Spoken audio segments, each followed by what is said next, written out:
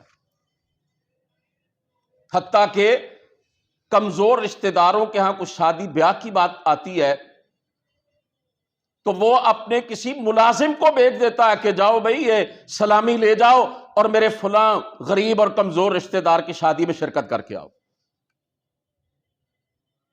وہ اللہ کے مسکین بندوں کے ساتھ تعلق رکھنا بھی گوارا نہیں کرتا۔ یہ بھی تکبر کی علامت ہے۔ سرکار دو عالم صلی اللہ علیہ وسلم دعا کیا کرتے تھے، اللہم انی اسألک فعل الخیرات وترک المنکرات وحب المساکین۔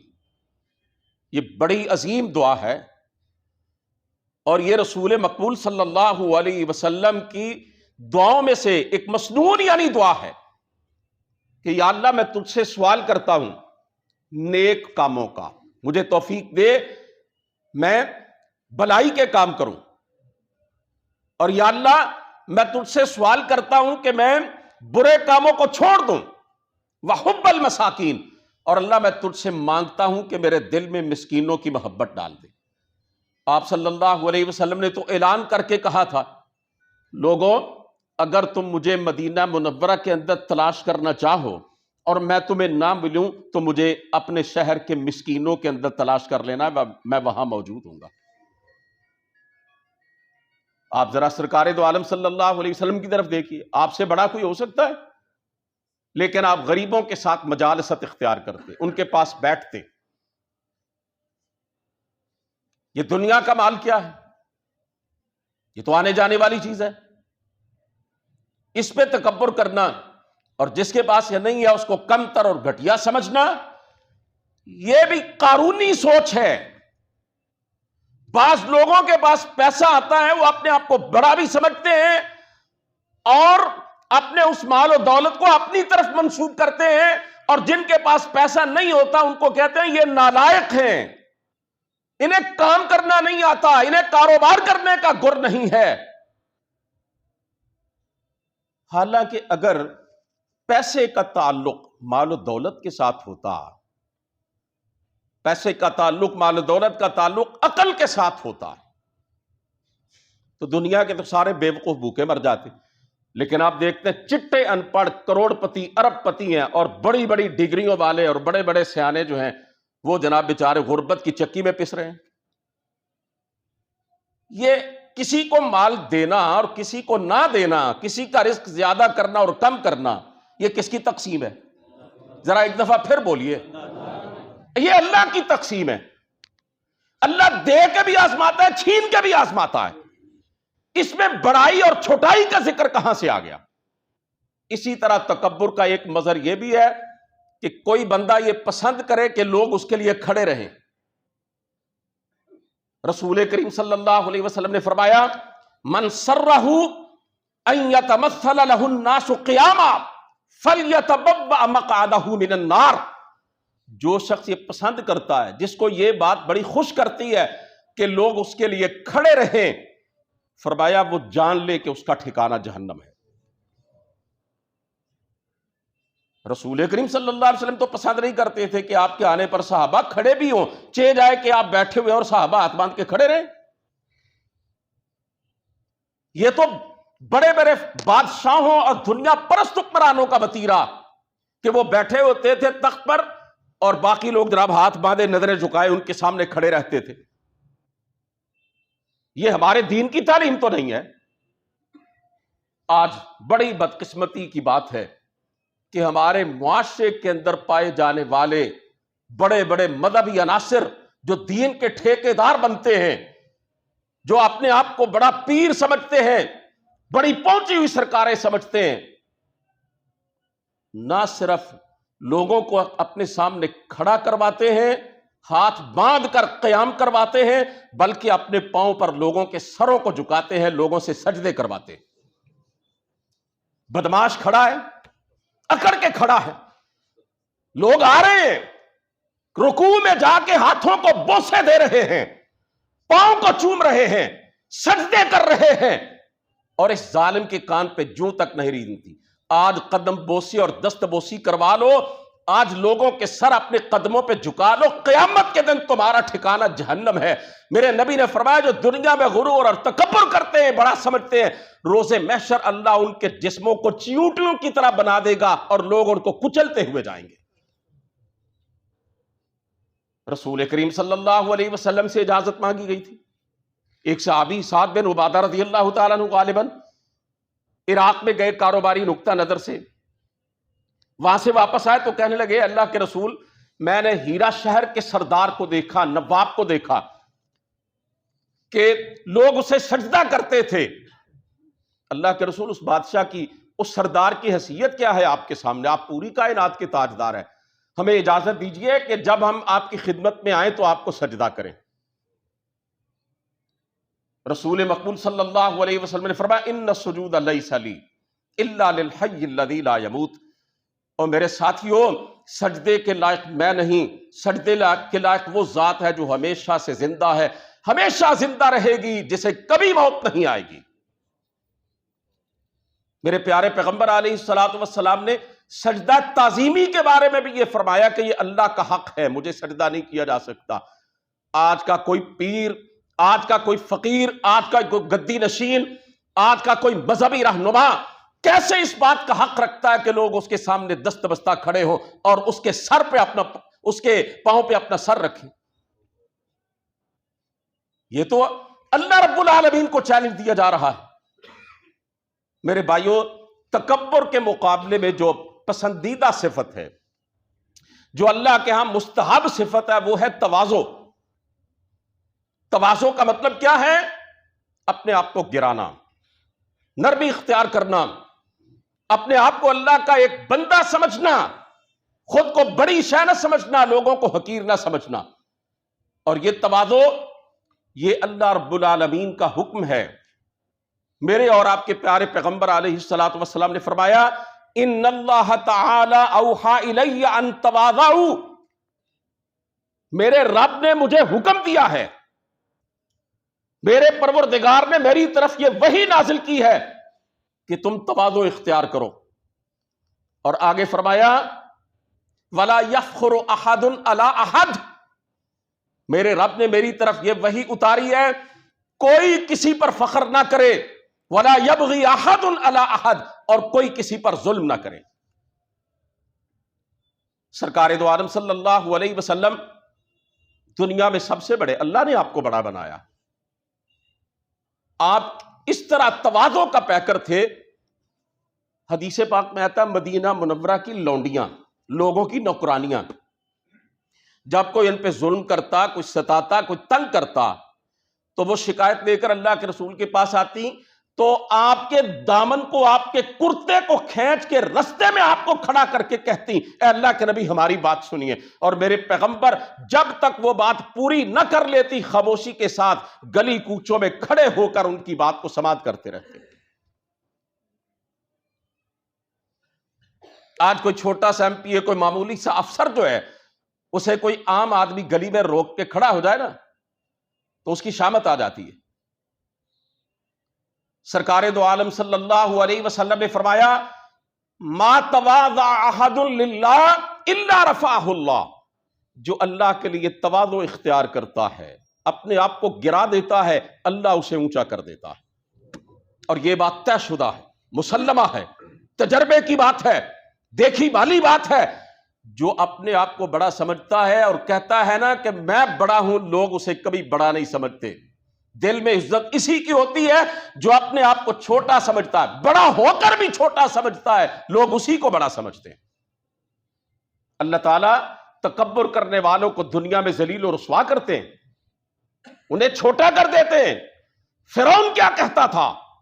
انا ربکم الاعلی، انا کہتا تھا، میں سب سے بڑا رب ہوں۔ شیطان نے کیا کہا تھا؟ انا خیر من، میں اس سے بہتر ہوں آدم علیہ السلام سے۔ نمرود نے کیا کہا تھا؟ انا احیی و امیت، میں بھی موت اور زندگی کا مالک ہوں۔ یہ دنیا میں جتنے آنا کرتے رہے نا، میں کرتے رہے، اللہ رب العزت نے ان کو بدترین طریقے سے ذلت اور رسوائی کا پیکر بنا کے لوگوں کو دکھا دیا۔ فرعون ڈوب گیا پانی میں، ڈوبتے ہوئے غرق ہوتے ہوئے کہتا تھا آمنت انہ لا الہ الا الذی آمنت بہ بنو اسرائیل وانا من المسلمین، میں مان گیا اللہ کو، میں مسلمان فرما بردار۔ وقت گزر چکا تھا، نمرود جوتے کھاتے ہوئے دنیا سے چلا گیا، ناک کے راستے مچھر اس کے دماغ میں اللہ نے گھسا دیا۔ پہلے سجدے کرواتا تھا، پھر لوگوں سے کہتا تھا میرے سر میں جوتے مارو، اسے سکون ملتا تھا۔ اسی طرح شیطان کا انجام بھی آپ کے سامنے ہے۔ عزیزان محترم، ایک بندہ مومن کو چاہیے عاجزی کا پیکر بن کر رہے، دنیا میں غرور اور تکبر کے ساتھ سانس لیتے ہوئے شب و روز نہ گزارے، بلکہ عجز و انکسار کا پیکر بن کر رہے۔ ہمارے کسی رویے سے یہ ظاہر نہ ہوتا ہو کہ ہم اپنے آپ کو بڑا سمجھتے ہیں۔ یہ علم کا بھی بڑا تکبر ہوتا ہے۔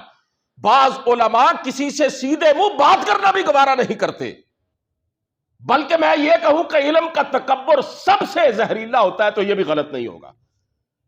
علماء کو تو خاص طور پر تواضع اختیار کرنی چاہیے، نرمی اختیار کرنی چاہیے، ان کی زبانوں کے اندر تو عام لوگوں سے کئی زیادہ مٹھاس ہونی چاہیے، اور ان کا اخلاق جو ہے وہ دوسروں سے کہیں بڑھ کے ہونا چاہیے۔ ہمارے حکمرانوں نے ماضی کے تھے اور موجودہ دور کے بھی، انہوں نے تکبر کیا ہے۔